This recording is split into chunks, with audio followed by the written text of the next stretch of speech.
Hello, this is Chala Dincoy, CEO and founder of The Repositioning Expert, coming to you live with another episode of the podcast Naked Marketing, where we talk about our honest mistakes and get naked with our mistakes. So I have another guest here, Shawn Channell, just like the TV channel, as he says. Welcome, Shawn. Hey, Chala, I'm excited to be here. I know. I was so excited. I thought we were going to be like 2 hours ago, but here we are. I'm so happy that you're here. Tell us who you help and what you do. So my company just launched, helps small businesses launch and scale their sales organizations through hiring, training, coaching, and developing sales teams so that they can grow. Wow. I love the name. Thank you. Nobody is going to wonder what you do, right? After you say what you do, that's amazing because you know that I'm an elevator pitch coach. So Yeah. oftentimes people have a lot of difficulty describing what it is that they do. So typically, what kind of clients are your clients? Are they seasoned, or are they like tech startups? Are they venture capital? Like, where do you get them? Yeah.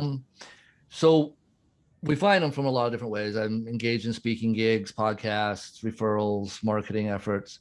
Um, Typically, the clients are small companies where the CEO, founder is still doing the bulk of the sales. Mm-hmm. They may have one or two salespeople, but they're really looking, as the CEO is looking to get out of the sales role so they can really become that CEO and run their company, but they don't necessarily know how to hire, train, scale a sales company or a sales organization. So Mm-hmm. we partner with them to help them find the right people to replace them. Give them a sales methodology they can use for consistency. We even can help guide them in what CRM system to choose and implement, et cetera, and then help with that ongoing coaching and development. So again, at the end of the day, the CEO can step away from the sales role and really focus on running a company. And typically, what's their size? Like, how many employees do they have? Typically, they've ranged from anywhere from say 10 employees to I think our largest company already had right around 50. Um, in size, they've ranged from say $500,000 in revenue all the way up to $25 million. Hmm. Great, wonderful. So I'm really curious. What did the pandemic do to your company? Were people more interested or less interested in sales? I think there was more interest in sales. I think a lot of things changed, right? So that traditional networking approach that a lot of small business owners utilize and used disappeared and dried up. They didn't have the events to go to. They didn't have the meetings, all of those things. And so they really had to go back to kind of an old school sales approach where they were outbound outreach. And a lot of them found that they didn't have the skills to do that. And so now they're in a scramble to try and stay afloat and keep the business moving. And they're like, my founder magic isn't working the same way, right?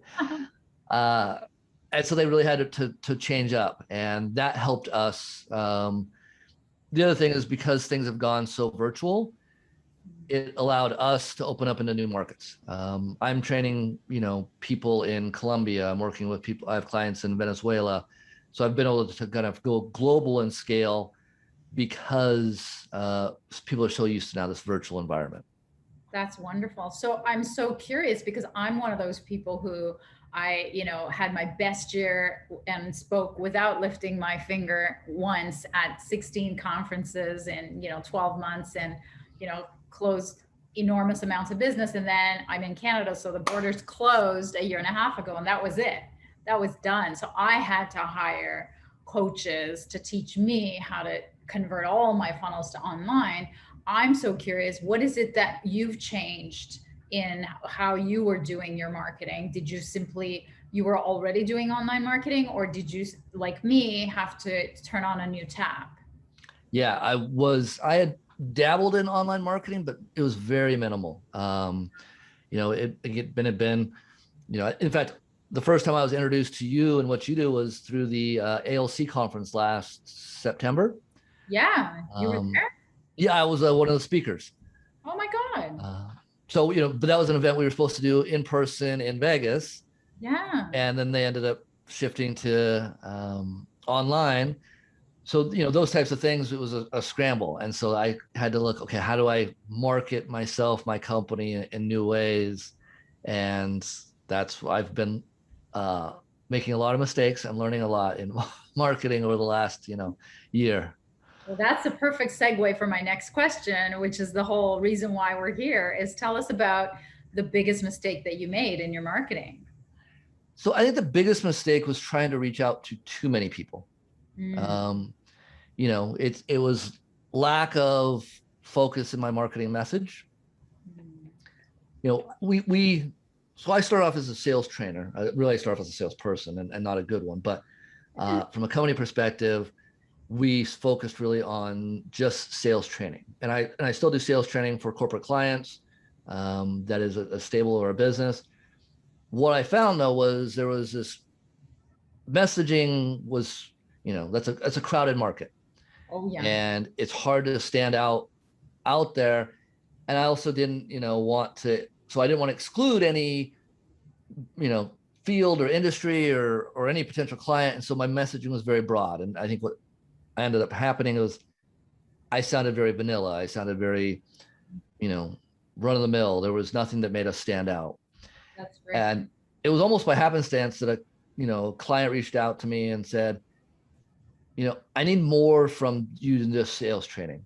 I need you to help us hire. Like, I don't know who to hire. I don't know what to interview and say. I don't know what CRM system, or if I need a CRM system. I don't know, do we need a playbook? Do we not need a playbook? Like, he just didn't know how to build a sales organization. And fortunately, that was in my wheelhouse. I'd done that from a corporate perspective already. And so I said, sure, let's do that. And what I found was there was a very niche market for helping companies in that area. And then that became my marketing message. And when I changed that up and focused on a very specific type of, sales assistance, then things really shifted. That is like, and again, I did not plant you, I did not pay you, because what I do for a living is I'm a niching coach, and the elevator pitch is just a super niche of one facet of the pain, and just like what you did. And you're very fortunate that you fell into the niche and that it found you. But I run into companies hire me after years and years and years of losing money because they are not, differentiated. There's no sweet spot for them. They don't know how to find the gap in the market for themselves, and they don't have a hook to get in.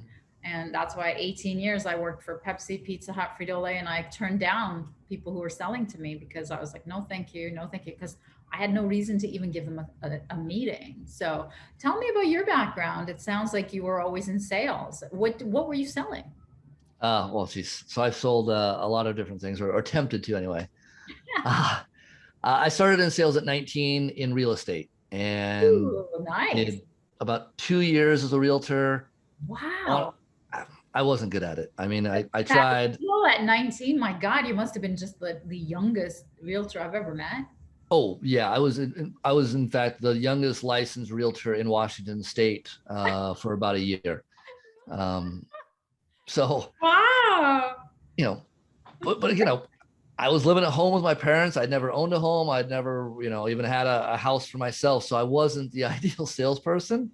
Wow. Uh, it was just really I wanted to get into business, and without a lot of background or college degree under my belt yet or any of those things, you know real estate was an easy way for me to become a salesperson, even if I wasn't good at it. So Uh-huh.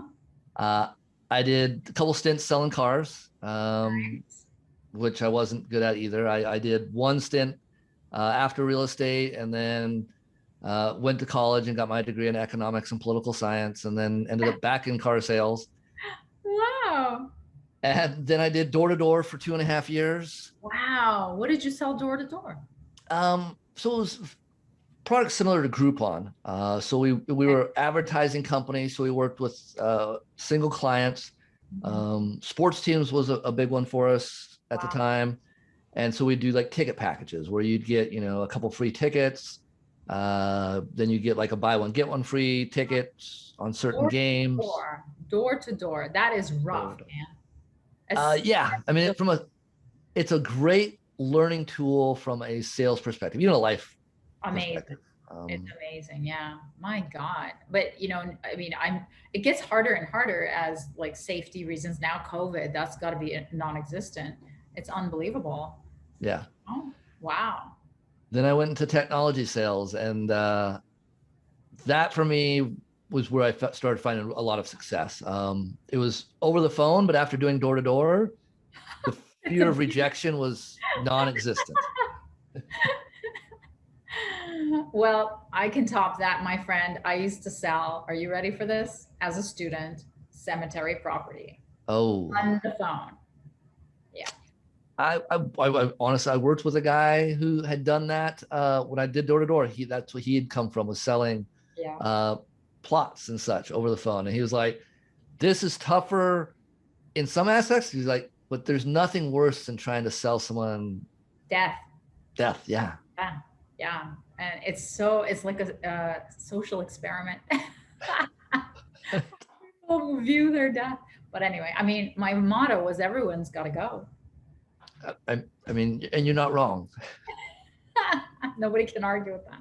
But so, and now, how long have you been like this entrepreneur where you have your own gig? About 2 years now. We, I spent 15 years in technology sales. Part of that as a salesperson, then a sales leader, and then I, created and built out a sales enablement department for that company. So the training I've been doing of sales, 15 plus years, but Just Launch has been around for about 2 now. Oh, I love it. Now, this is not part of the show, but I have to ask, what is the number one sales mistake that companies that come to you are making, in your opinion? Yeah. Pitching. I mean, if I was to put it in the simplest word, is, and it's one of the things I appreciate about what you do is everyone needs to have a way to introduce their company, right? So you give them that very one line, formulaic, here's what we do, but it's not a sales pitch. And that's where I think a lot of companies is they lead with their products, their services. They want to talk about how great and amazing they are. And I mean, at the end of the day, it's funny because it's the mistake that I was making as a marketer is the same mistake I train against as a salesperson. When you're doing that, you start sounding like everybody else. Yeah. And, there's only so much that I can say, we've got the best product. I've got the best training. We've got the best this. We've got the best that. Let me tell you about how great we are. And people are like, I don't really care. And so until you understand what their objectives are, what their goals, challenges are, what direction, maybe whether you can even help them or not, they're very seldom going to care about what you do. And that's really where I focus on helping people switch up the way that they approach clients, which coincidentally was kind of some of the same way I had to switch up my marketing tactics. So yeah, it's all about them. I know. It's all about them. Like I almost gave birth during a pitch, honest to God, when I was like on the company side. And the vendor just would not shut up. It was like a 3-hour nonstop, and they brought in their entire executive team. And this was one of the biggest, largest corrugate manufacturers in Canada. And I was like an executive at one of these top companies. And I just about died because the whole time they didn't once, and I counted because I was really mad. They didn't once say the name of our brand in 3 hours. So now I train obviously on how to do presentations that are 100%. In fact, I have clients present about themselves like at the very end or baked into the story, or just don't talk about yourself. It's called have self amnesia. Oh man, the stories I can tell. But yeah, I'm so glad to have another person who agrees with me. This is great. So are there any parting advice that you want to give about marketing to the people that are watching? Well, if you can afford it, hire someone who's good at it. Yay. But I think, it's just like anything else it's a learning curve. You have to be willing to fail, and you have to be okay with that. And just keep trying new things, and eventually you'll find what will work for you, your brand, and your clientele. It may take time, and again, that's why hiring someone will be faster. But Exactly.